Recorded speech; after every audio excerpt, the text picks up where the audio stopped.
जय श्री राम।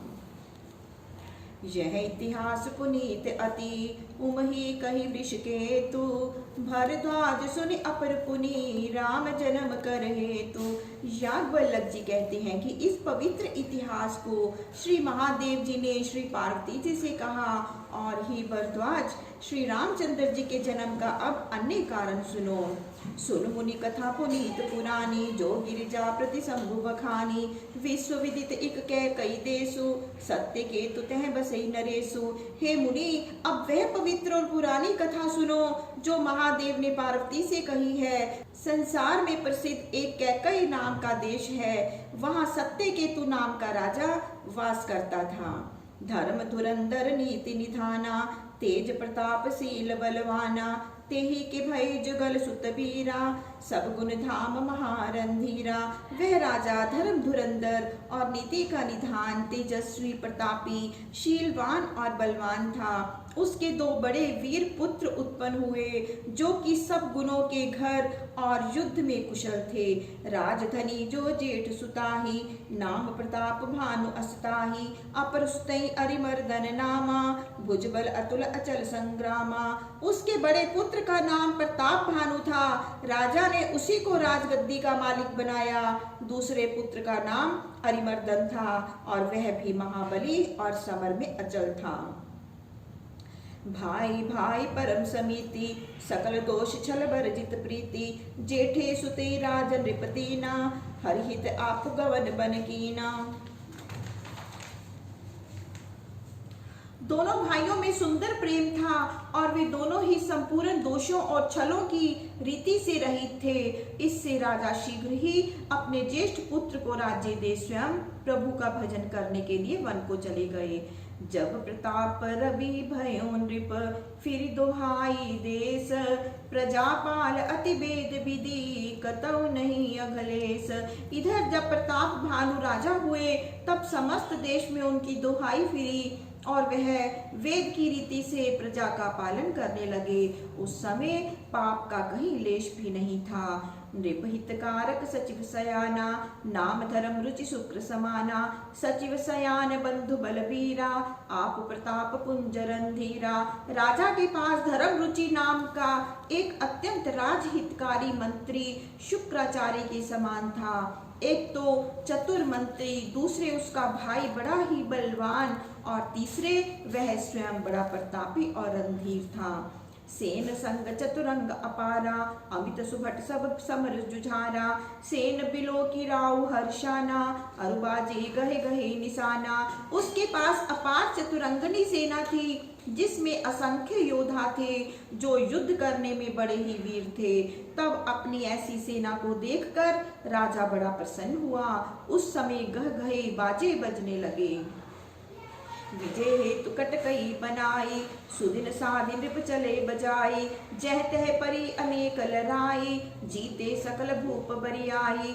तब एक दिन राजा प्रताप भानु ने विजय के लिए अपनी सेना को सजाया और उत्तम दिन शोध कर डंका बजवाता हुआ चला। यत्र तत्र अनेक लड़ाइयां हुई और उसने सब राजाओं को जीत लिया। सप्तदीप भुज बल बस कीने लै लै दंड छाड़ि नृप दीने। सकल अवनि मंडल तेहि काला एक प्रताप भानु महिपाला। उसने अपनी भुजाओं के बल से सातों द्वीपों को वश में कर लिया और दंड लेकर सबको छोड़ दिया। फिर तो उस समय सारे भूमंडल में एक राजा प्रताप भानु का ही राज्य हो गया। स्वबस विश्व करि बाहुबल निजपुर कीन प्रवेशु।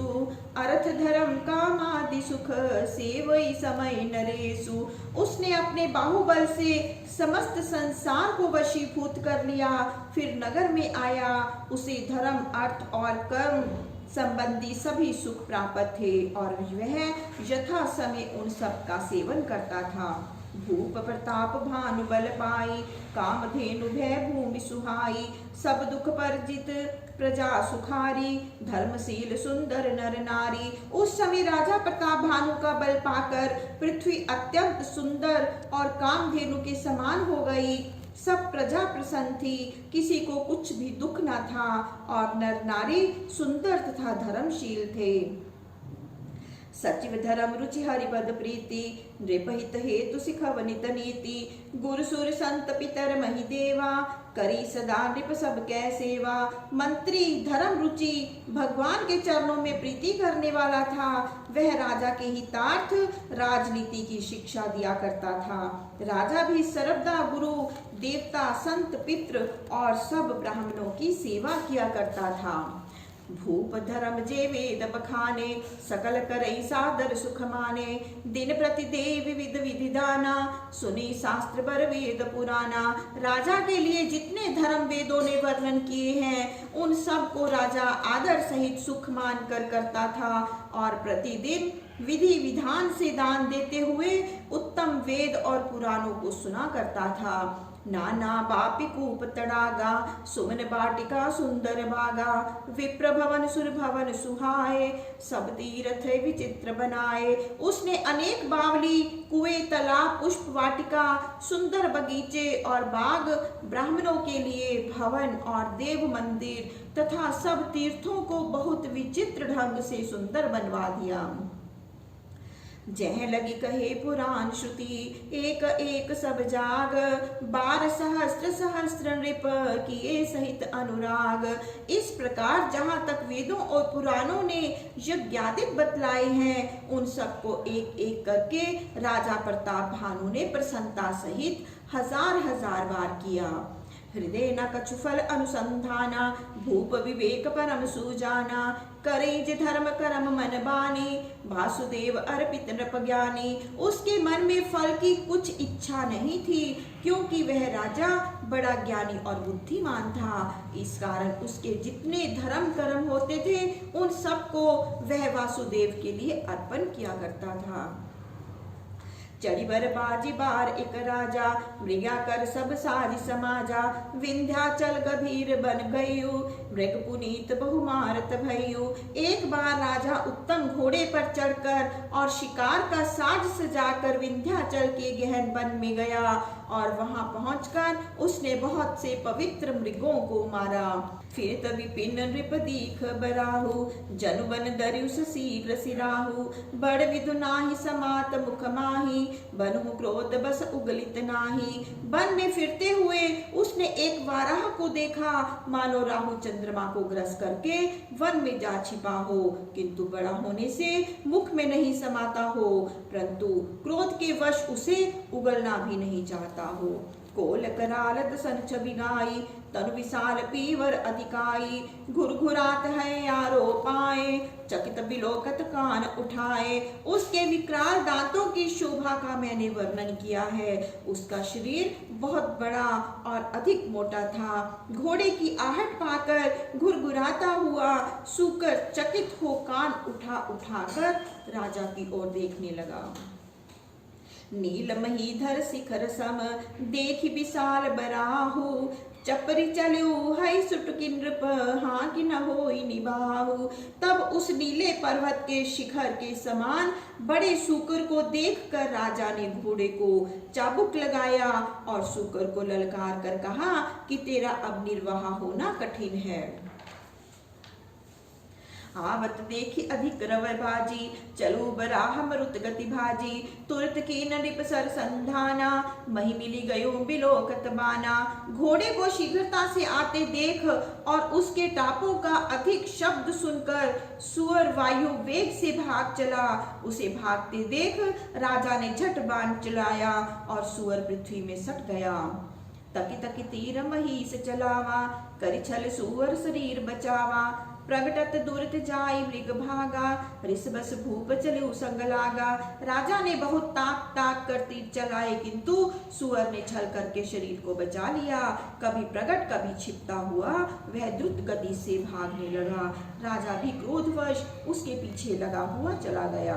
गयो दूरी घन घन बराहो जहनाहीन गज बाजी निबाहो अति अकेल बन विपुल कलेसु तदपि न मृग भग तजई नरेसु।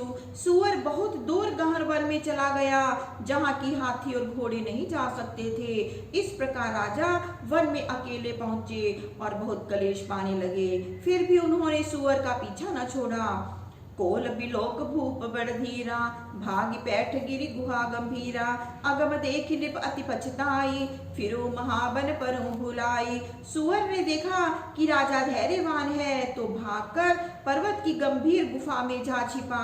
तब उसे अगम देख राजा मन में बहुत पछताते हुए वहां से लौट पड़े, किंतु वे महावन में मार्ग भूल गए।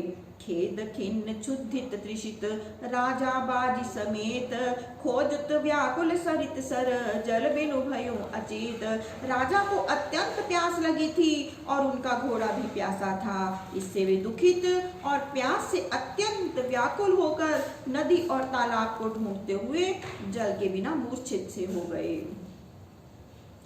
फिर तभी पिन आश्रम इक देखा, तह बस नृपति कपट मुनि वेशा। जासु देश नृपलेन छड़ाई, समर सेन तज गयो पराई। इस प्रकार वन में घूमते हुए उन्होंने एक आश्रम देखा, जहाँ कपट मुनि के वेश में एक राजा रहता था, जिसका देश प्रताप भानु ने छीन लिया था और जो युद्ध में अपनी सेना को छोड़कर भाग गया था। समय प्रताप भानु कर जानी, आपन अति असमय अनुमानी। गयो न ग्रह मन बहुत गलानी, मिला न राजहि नृप अभिमानी। उसने देखा कि यह समय प्रताप भानु का है, मेरा नहीं। इससे अपना असमय जानकर घर को नहीं गया और अपने अहंकारवश वह अभिमानी राजा प्रताप भानु से ही न मिला। रिस उर मारी रंक जिमि राजा, विपन बसई तापस के साजा। तासु समीप गवन नृप कीना, यह प्रतापर बीते ही सब चीना। इस प्रकार अपना क्रोध मन में छिपा दरिद्र के समान तपस्वी के वेश में वह वन में वास करने लगा। अब संयोगवश महाराज प्रताप भानु उसी के समीप चले गए और उसने झट इनको पहचान लिया। राव त्रिषित नहीं सो पहचाना, देखी सुवेश महामुनि जाना। उत्तरी तुरगत कीन प्रणामा, परम चतुर ना कहूँ निज नामा। राजा अत्यंत प्यासे होने के कारण उसे पहचान न सके, अपितु सुवेश देखकर कोई बड़ा मुनि समझे। उन्होंने घोड़े से उतरकर दंडवत किया, किंतु मारे चतुरता के अपना नाम न बतलाया। भूपति त्रिशति विलोकित ही, सरबरुदीन दिखाई। मज्जन पान समेत है, कीन नृपति हर्षाई। उस कपटी मुनि ने तब राजा को प्यासा देखकर सरोवर दिखला दिया। राजा प्रताप भानु ने वहां प्रसन्नता पूर्वक घोड़े के सहित स्नान और जल पान किया। गए श्रम सकल सुखी नृप भयो, निज आश्रम तापस ले गयो। आसन दीन अस्तर अभिजानी, पुनि तापस बोलो मृदुबानी। इससे सारी थकावट दूर हो गई और राजा सुखी हुए। तब वह तपस्वी उनको अपने आश्रम में लिवा ले गया।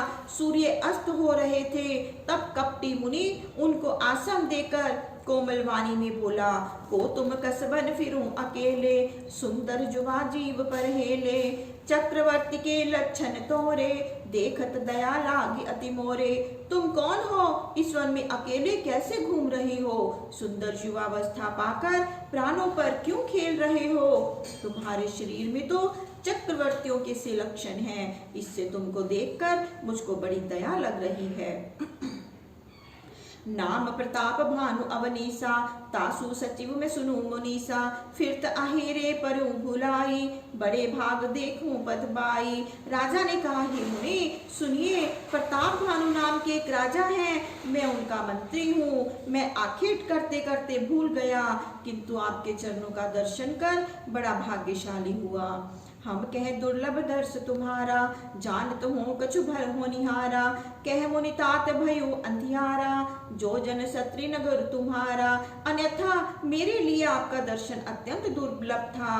अब मैं जानता हूँ कि कुछ अच्छा होने वाला है। मुनि ने कहा कि हे तात, अंधेरा हो गया है, तुम्हारा नगर भी यहाँ से 70 योजन की दूरी पर है। निशा गोर गंभीर बन, पंथ न सुनु सुजान। बसों आज अस जान तुम, जाए होत विहान।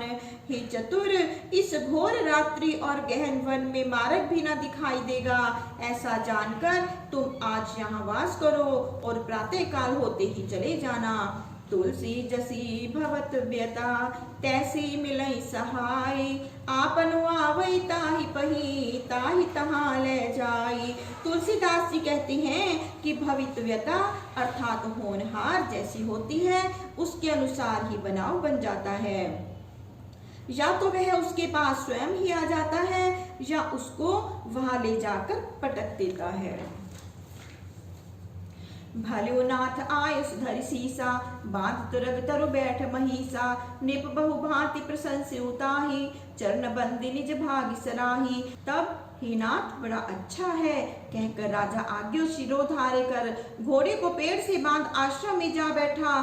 फिर तो अनेक प्रकार से प्रशंसा करते हुए चरणों की वंदना कर अपने भाग्य को सराहने लगा। पुनि बोल्यो मृदु गिरा सुहाई जान पिता प्रभु करूं डिठाई मोहि मुनीष सुत सेवक जानी नाथ नाम निज कहूं बखानी। फिर सुंदर वाणी में बोले कि हे स्वामी मैं आपको पिता के समान जानकर डिठाई करता हूँ।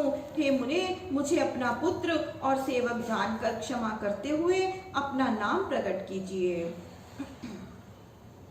तेहि न जान निपन रपहि सुजाना भूप सुहृदि सुकपट सयाना बैरि पुनि छत्री पुनि राजा छल बल कीन चहई निज काजा। राजा ने उसको नहीं पहचाना, वह राजा को पहचान गया।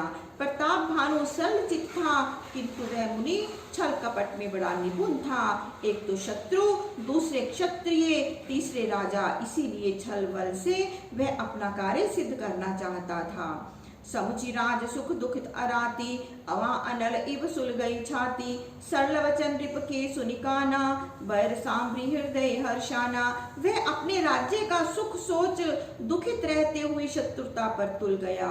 उसकी छाती कुम्हार के आवे की तरह सुलग रही थी। वह राजा का सरल वचन सुन पिछले वैर को स्मरण कर प्रसन्न हो गया। कपट बोरी बानी मृदुल बोल्यो जुगति समेत नाम हमार भिखारी अब निर्धन रहित निकेत। वह युक्ति पूर्वक कपट से सनी हुई मीठी वाणी में बोला कि अब तो मेरा नाम भिखारी है और मैं धनहीन भी हूँ, मेरे घर द्वार कुछ भी नहीं है। जय श्री राम। प्रभु श्री राम सबका मंगल करें, सबका कल्याण करें, सबको सुख वह सबको स्वास्थ्य प्रदान करें। जय श्री राम।